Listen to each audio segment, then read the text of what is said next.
इस वक्त हमारे साथ डॉक्टर दीप्ति बिभा हैं जो न्यूरोलॉजी डिपार्टमेंट एम्स में प्रोफेसर हैं।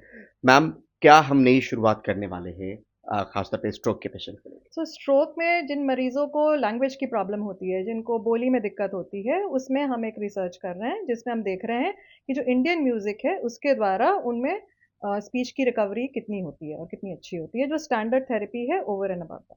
भारत में इससे पहले इस तरीके का कोई स्टडी नहीं किया गया है, वेस्टर्न में है ऐसी स्टडी? वेस्टर्न में म्यूज़िक थेरेपी या मेलोडिक इंटोनेशन थेरेपी में स्टडीज़ की गई हैं और उनकी गाइडलाइंस में भी है कि ये कारगर है।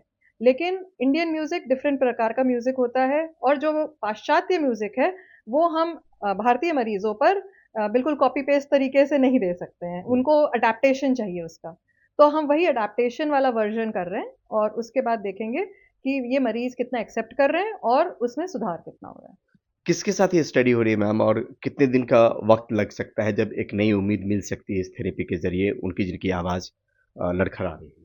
तो स्ट्रोक से रिलेटेड जो अफेजिया है उसमें जो भी मैक्सिमम रिकवरी होती है वो पहले साल भर में होती है। तो साल भर के अंदर ऐसे जो भी मरीज हैं जिनको बोलचाल में दिक्कत है और बोल नहीं पा रहे हैं, समझ पा रहे हैं लेकिन उनके वाक्य नहीं निकल रहे हैं, शब्द नहीं निकल रहे हैं, ऐसे मरीजों में अगर हम म्यूजिक थेरेपी देंगे तो ये उम्मीद है कि उसमें उनकी बोली में सुधार होगा।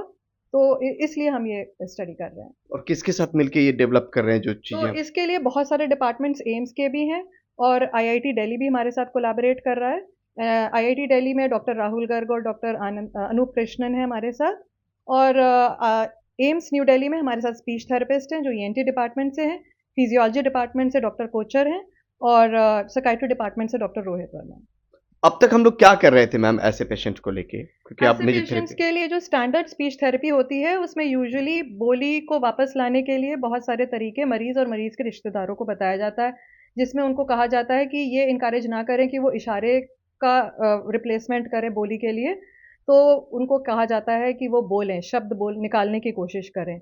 ये शुरुआत में कई बार मरीज और उनके केयर गिवर्स के लिए भी फ्रस्ट्रेटिंग होता है, लेकिन ये धीरे धीरे इम्प्रूव होता है। तो उसके बहुत सारे और भी ऑप्शंस हैं, उनमें से एक म्यूजिक थेरेपी है।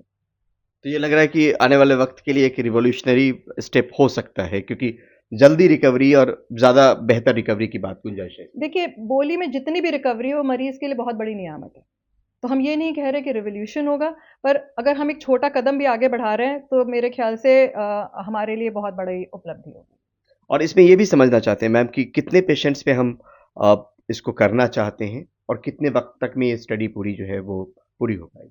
तो ऐसे हम 60 मरीज़ कम से कम लेने की कोशिश करेंगे, जिनमें हम ये स्टडी करेंगे कि standard therapy versus music therapy में कौन-सा ज़्यादा कारगर है और हर मरीज़ को लगभग 3 महीने के बाद हम ज़रूर देखेंगे कि उनमें बोली में कितना सुधार आया है। उन पे टेस्ट करेंगे, एक शुरुआत में करेंगे और एक 3 महीने के बाद करेंगे।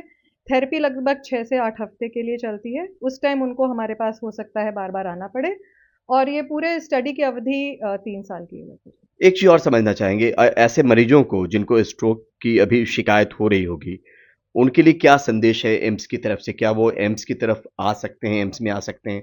शुरुआत में आ जाएँगे तो क्या ज़्यादा सुधार की गुंजाइश होती है? ऐसे मरीजों को क्या कहना चाहिए?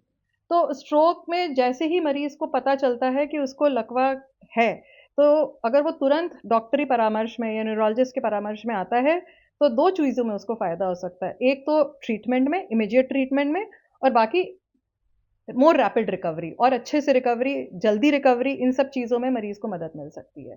तो मरीज़ को ये नहीं सोचना चाहिए कि अपने आप ठीक हो जाएगा। बहुत सारे मरीज़ सोचते हैं कि अपने आप ठीक हो जाएगा और जब हार मान जाते हैं, फिर आते हैं हमारे पास। बहुत सारे मरीज़ 2 साल बाद आते हैं कि अब कोई ज़्यादा इम्प्रूवमेंट नहीं हुआ, इसलिए हम एम्स आए हैं। तो मेरे ख़्याल से वो जितना जल्दी आ पाएँगे, हम उतनी ज़्यादा मदद कर पाएँगे उनकी। तो क्या ऐसे मरीज अगर आ जाएँ शुरुआती दौर में तो ज़्यादा उनके लिए? बिल्कुल, बिल्कुल, बिल्कुल। ठीक, बहुत-बहुत शुक्रिया। थैंक नई दिल्ली से परिमल कुमार, एनडीटीवी इंडिया।